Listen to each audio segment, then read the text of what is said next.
ಶ್ರೀರಾಮ್ ಸಮರ್ಥ. 1. ರಕ್ತದ ಒತ್ತಡ ಹೆಚ್ಚಿಗೆ ಆಗುವುದು.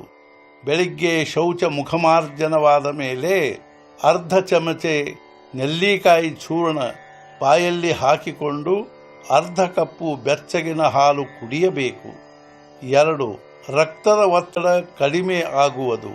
ಬೆಳಿಗ್ಗೆ ಶೌಚ ಮುಖಮಾರ್ಜನವಾದ ಮೇಲೆ 1/4 ಚಮಚೆ 1/4 ಶುಂಠಿಯ ಪುಡಿಯನ್ನು ಜೇನುತುಪ್ಪದಲ್ಲಿ ಕಲಸಿ ನೆಕ್ಕಬೇಕು. 3. ದಣಿವು, ಮೈಕೈ ನೋವು, ನಿರುತ್ಸಾಹ.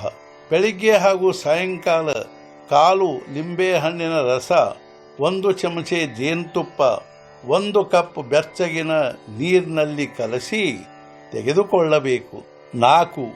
ಬೆನ್ನು ಹುರಿಯ ಪಕ್ಕಡಿಗಳು ನೋಯುವುದು. ರಾತ್ರಿ ಮಲಗುವಾಗ ಎಳ್ಳೆಣ್ಣೆಯನ್ನು ಬೆನ್ನು ಹುರಿಗೆ ಕೆಳಗಿನಿಂದ ಮೇಲೆ ತಿಕ್ಕಬೇಕು. 5. ಟೊಂಕ ನೋಯುವುದು.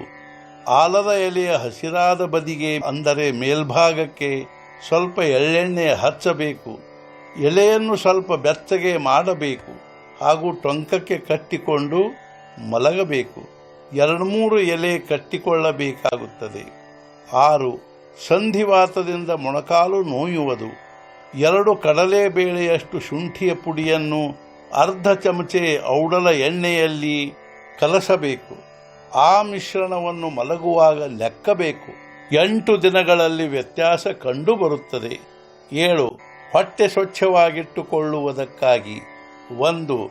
ರಾತ್ರಿ ಮಲಗುವ ಮೊದಲು 1 ಚಮಚೆ ತ್ರಿಫಲಾ ಚೂರ್ಣವನ್ನು ಬೆಚ್ಚಗಿನ ನೀರಿನೊಂದಿಗೆ ತೆಗೆದುಕೊಳ್ಳಬೇಕು. 2.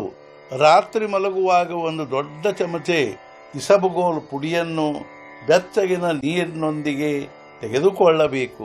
3. ಊಟವಾದ ಮೇಲೆ 15-20 ನಿಮಿಷಕ್ಕೆ 1/4 ಚಮಚೆ ಅಳಲೆಕಾಯಿ ಚೂರ್ಣ ನೀರಿನೊಂದಿಗೆ ತೆಗೆದುಕೊಳ್ಳಬೇಕು. 4. ಊಟಕ್ಕೆ ಕೂಡುವಾಗ ಮೊದಲನೇ ತುತ್ತು ತೆಗೆದುಕೊಳ್ಳುವ ಮೊದಲು 1 ಚಮಚೆ ಬಾದಾಮಿ ಎಣ್ಣೆ ತೆಗೆದುಕೊಳ್ಳಬೇಕು. 5. ಬೆಳಿಗ್ಗೆ ಎದ್ದ ಮೇಲೆ ಬಾಯಿ ತೊಳೆದುಕೊಂಡು ಸ್ವಲ್ಪ ಉಪ್ಪು ಹಾಕಿ 3-4 ಲೋಟ ಬಿಸಿನೀರು ಕುಡಿಯಬೇಕು. 6. ರಾತ್ರಿ ಮಲಗುವಾಗ 1 ಚಮಚೆ ಎಳ್ಳು ಪುಡಿ ಬಾಯಲ್ಲಿ ಹಾಕಿಕೊಂಡು ಮೇಲೆ ಅರ್ಧ ಕಪ್ಪು ಬೆಚ್ಚಗಿನ ಹಾಲು ಕುಡಿಯಬೇಕು. 7.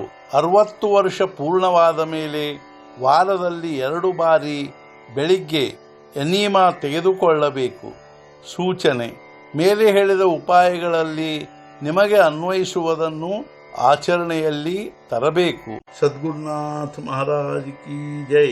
ಜೈ ಜೈ ರಘುವೀರ ಸಮರ್ಥ.